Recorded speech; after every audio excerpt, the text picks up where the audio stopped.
What happens when a mother allows her son's friend to move into her spare room? Welcome to a story full of forbidden desires and unexpected connections. Today, we're diving into the age gap romance between 50-year-old Irene Raymond and 20-year-old Troy Harvey on EastEnders.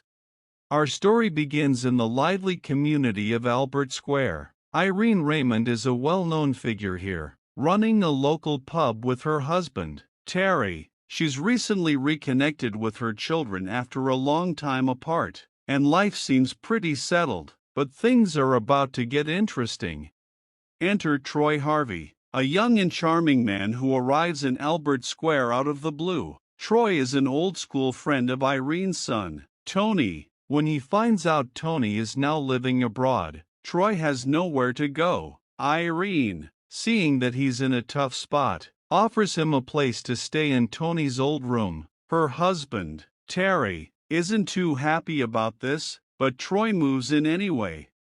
Almost immediately, Troy's presence stirs things up. Irene's daughter, Sarah, develops a crush on Troy and eventually asks him out. But Troy sees Sarah more like a little sister and gently turns her down. When Irene tells Troy about Sarah's feelings, he says she's not his type. This makes Irene curious, so she asks, "Who is your type then?" She's not ready for the answer.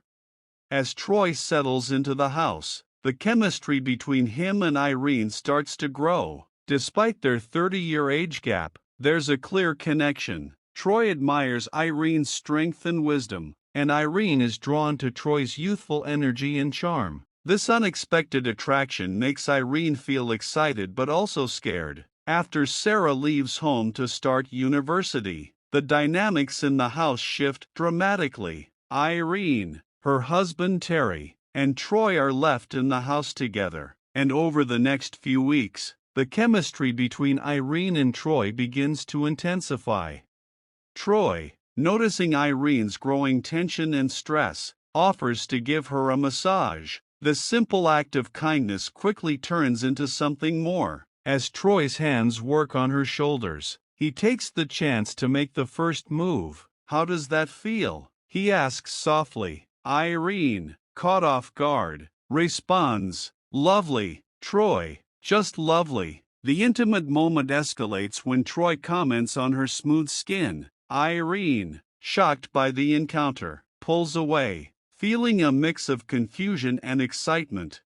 Trying to keep her distance, Irene becomes jealous when she notices Troy getting close to a girl he met at his new job. One evening, she can't help but comment, "Oh, it's a she. That explains why you're getting all dressed up." Troy, noticing her jealousy, reassures her. "Look, I won't go if it's making you jealous," he says. Irene tries to play it off, but the jealousy is evident.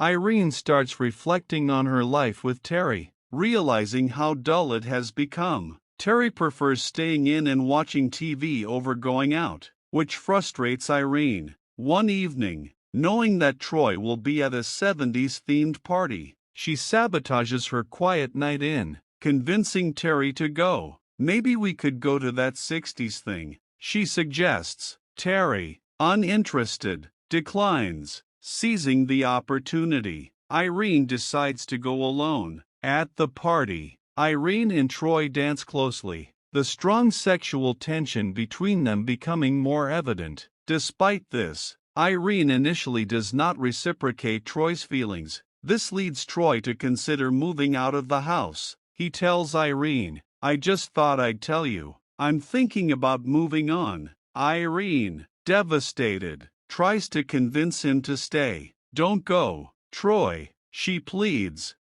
In a final attempt to stay, Troy forcefully kisses Irene, and she responds passionately. He suggests they take things upstairs to the bedroom, but Irene shyly declines, saying she can't. Instead, they move to the living room, where Troy embraces her again. Their intimate moment is interrupted when Terry returns home early from a poker game. Hearing the door, Irene and Troy quickly compose themselves. When Terry asks if Troy has left, Irene informs him that Troy has decided to stay. "No, We had a talk. He decided to stay. She explains. The next day, Terry tells Irene that he will be going away for a work trip, not trusting herself to be alone with Troy. Irene tells Terry he can't go. I'm sorry, you can't go just like that. I need a bit of notice, she says, trying to hide her true reasons. Troy steps in, convincing Terry to go by assuring him,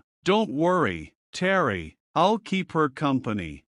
Alone in the house with Troy, the tension reaches a boiling point. Troy cooks a romantic meal for them, but Irene, consumed with guilt, struggles to enjoy it. "I'm not hungry," she says. "Why not?" Troy asks. "Because we shouldn't be doing this," Irene replies, clearly torn. She leaves the house, trying to escape her feelings. However, moments later, Irene has a change of heart. She returns home, giving in to temptation. That night, she and Troy share a passionate encounter. The next morning, Troy finds Irene washing the bed sheets from the night before. Filled with guilt and worry about her husband's return, she tells Troy, "This cannot happen again. Not anymore." Despite her words, the chemistry between them is undeniable, and their affair continues.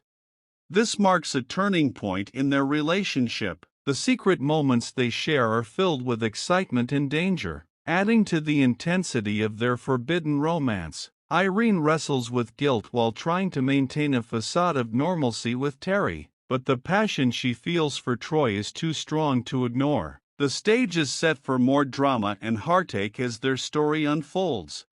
Troy, wanting some alone time with Irene, gets the keys to an empty apartment from a friend. He invites Irene over, hoping they can enjoy each other's company without interruptions. Irene can't resist, and soon they find themselves in each other's arms. Afterward, lying together, Irene admits she hasn't felt this happy in a long time. Troy reassures her, saying everyone deserves a bit of happiness. However, their bliss doesn't last long. On her way back home, Irene bumps into Terry, who's curious about where she's been. Feeling the pressure, Irene lies and says she was getting treatment for her sore back. This close encounter should have been a wake-up call for Irene, but the thrill of the affair keeps pulling her back to Troy. The secrecy adds a mix of excitement and danger to their relationship. Irene feels guilty but can't stay away from Troy. She tries to act normal around Terry, but the stolen moments with Troy keep their affair alive. Their secret isn't safe for long. After a secret getaway to a hotel, Irene is caught kissing Troy in a taxi by their nosy neighbor, Pat Evans. Worried that Pat will spill the beans, Irene confronts her. Pat says she won't interfere, but she warns Irene that secrets like these rarely stay hidden. Despite this, Irene can't end things with Troy. She becomes jealous when she hears Troy is getting close to another older woman, Rosa. Confronting Rosa, Irene makes it clear that Troy is off-limits, revealing her own feelings in the process. This confrontation tips Rosa off about Irene's affair with Troy. The affair brings constant turmoil. The thrill of sneaking around is exciting but also exhausting. Irene tries to keep up appearances at home while being deeply involved with Troy. The fear of Terry finding out looms over them, but their attraction is too strong to ignore. For Troy, his feelings for Irene grow deeper, but he's also aware of how complicated things have become. They both know their relationship is forbidden, but the intensity makes it hard to stay apart. As Terry's suspicions grow, the pressure builds. What started as an exciting secret now threatens to unravel their lives. How will Irene and Troy handle the growing challenges of their forbidden love?